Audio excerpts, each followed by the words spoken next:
তারপরে যে চতুর্থ আইনটা সেটা হচ্ছে গ্রামীণ ব্যাংক সংশোধন অধ্যাদেশ। এখানে আগে যখন গ্রামীণ ব্যাংক কাজ করত একটা মূল্যবোধ নিয়ে কাজ করত। সেই মূল্যবোধটা হচ্ছে যারা গ্রামীণ ব্যাংকের বেনিফিশিয়ারি তাদেরই সে থাকবে এই ব্যাংকটার পরিচালনার ক্ষেত্রে। কিন্তু আপনারা জানেন যে বিগত সময়ে আমাদের এখন যিনি আমাদের মাননীয় প্রধান উপদেষ্টা সেই নোবেল বিজয়ী অর্থনীতিবিদকে রাজনৈতিকভাবে টার্গেট করা হয়েছিল।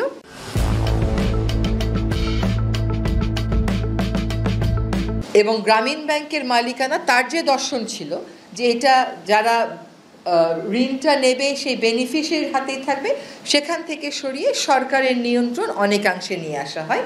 আজকে যে অধ্যাদেশটা সংশোধন করা হলো তার মাধ্যমে আগে গ্রামীণ ব্যাংক শুধুমাত্র ভূমিহীনদের জন্য কাজ করত, এখন বিত্তহীনদের একটা সংজ্ঞা সংযোজন করা হয়েছে।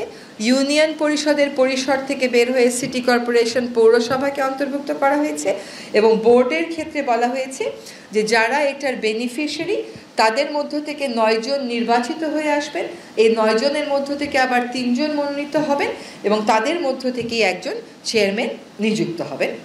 এখানে আরেকটা বিষয় এসছে, তা হচ্ছে পরিশোধিত মূলধন আগে ছিল সরকার 25% আর যারা বেনিফিশিয়ারি তারা 75%, এখন হয়ে গেছে 10% এবং 90%।